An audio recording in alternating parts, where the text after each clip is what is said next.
morning, everybody. It's really nice to see so many people here today.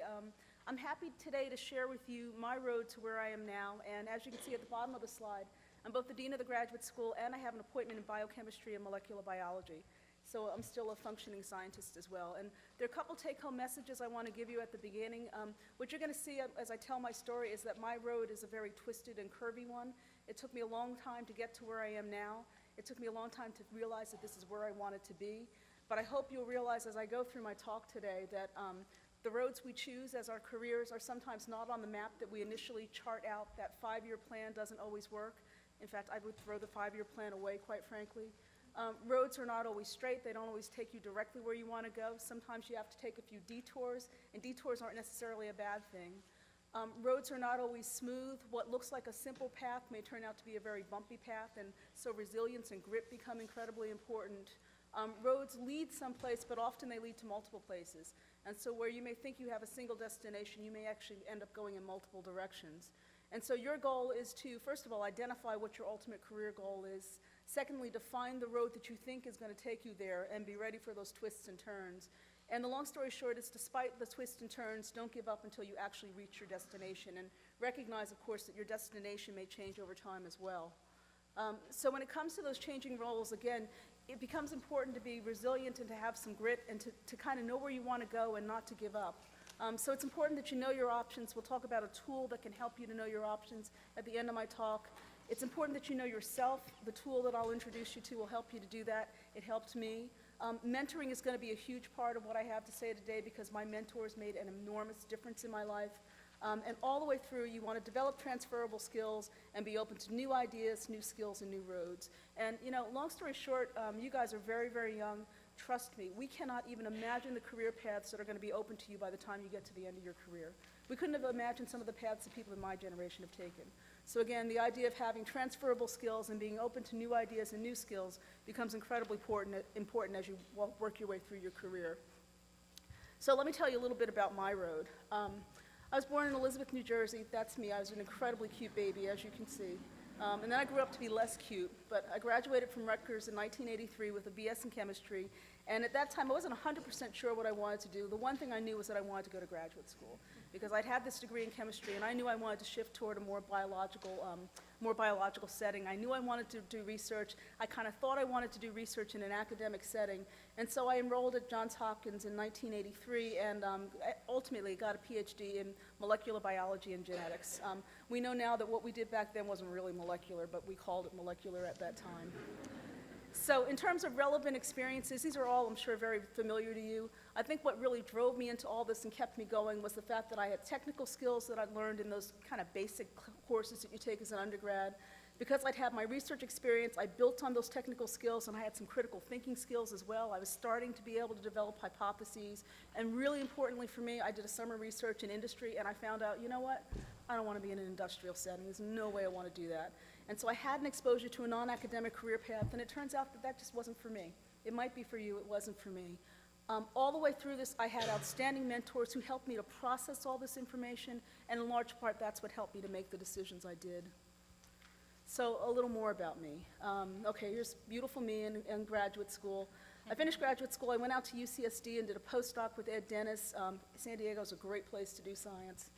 And then ultimately that landed me in a faculty position at the Virginia Commonwealth University School of Medicine back in 1993. And I was there, as you can see, for a very, very long time.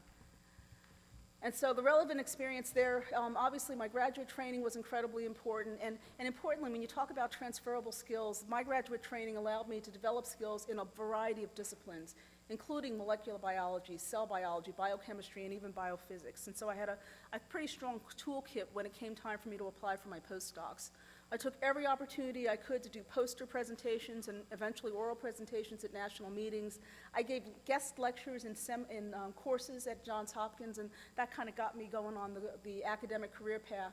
And I think probably the most important piece here, again, goes down to mentoring, and that is that I was very deliberate when I selected my postdoctoral mentor. And I selected somebody who could provide me training that would complement the skills I'd learned in graduate school, and also had a really strong track record for launching independent investigators. And that was important for me because, again, at that point, I knew I wanted to go the academic career path. So I needed someone who could basically get me going down that path. Okay, more lovely pictures of me. So here I am, gorgeous in my faculty position. Notice how gorgeous you look when you're assistant professor, and then you become a hag as you go all the way through. So I was at VCU for a very, very long time, and during my time at VCU, I ran a graduate program, and I found out, I'm actually pretty good at running graduate programs, and more importantly, I'm really interested in careers and development, and essentially how we help students to make the right decisions about their careers, and ultimately to find the ways to get to those career paths. And so I thought, you know what, I don't know that I want to be a faculty member forever. I think I might actually like to be a dean of a graduate school. So how do you get there when you're just little professor of biochemistry at Virginia Commonwealth University? Well, one way you do that is by getting more administrative experience, more leadership experience, more budgeting experience, and a broader sense of science. And so I spent some time at the National Science Foundation as a program director so that I could develop those skill sets. It was an absolutely wonderful experience, a chance to see outside the small sliver of science that I was doing, see a much larger sliver of science, and get a sense of how my science integrated with other types of science as well. I ran a program in quantitative cell biology, so I got to interact with engineers, with physicists, with mathematicians. And again, this not only broadened my scientific skills, it also provided me with the opportunity to develop a larger network. And it's that network which ultimately led me to where I am now as Dean of the Graduate School at the University of Georgia. So the relevant experience here, key to all of this, I could not have done any of this, couldn't have gone to NSF, wouldn't be where I am now, had I not been a professor of biochemistry and molecular biology and had a funded research program for many, many years. In addition, as I told you, I ran a graduate program and did a bunch of things related to career development, many of which are actually sponsored by the ASBMB, and I thank the ASBMB tremendously for giving me those opportunities. So the long story short is when you add all that together, I ultimately did get to the career that I wanted to go to. I am a graduate dean at the University of Georgia. I've been there for about 2 years, and it turns out it's an absolutely wonderful experience. It's everything that I could have expected. But again, inherent in all this was the outstanding mentoring I had all the way along to kind of help me to make the right decisions, to decide on the paths, and ultimately to navigate those paths once I got to them. Again, the roads were not always smooth. They were sometimes bumpy, and in large part, it's my mentors that kept me on track. So let me close with a few words about your road. Two key elements that I'm going to point out to you, two things I think you want to take advantage of. The first one is I think you need to develop an individual development plan. I'll show you a great tool for doing that on the next slide. And I think you need to be in the position of finding yourself some absolutely outstanding mentors. I'll tell you a little bit about that as well. So we are incredibly lucky in the sciences to have at our disposal the MyIDP on the AAAS website. We are so, so lucky to have this.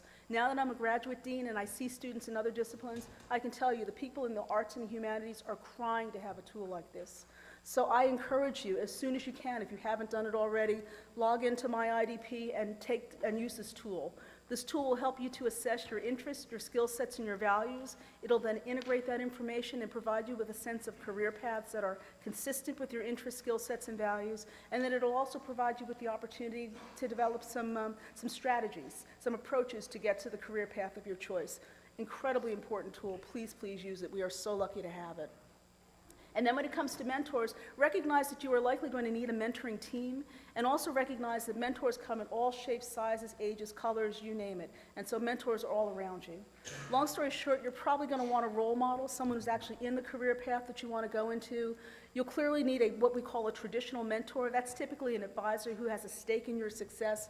But don't discount the value of a coach. A coach I define as an advisor who doesn't necessarily have a stake in your success. It's not the person who's running the lab and therefore whose career depends on you actually publishing your papers. This is someone who can just kind of tell you give you that objective sense of what you're doing right and what you're doing wrong, and can sometimes tell you things you quite frankly don't want to hear.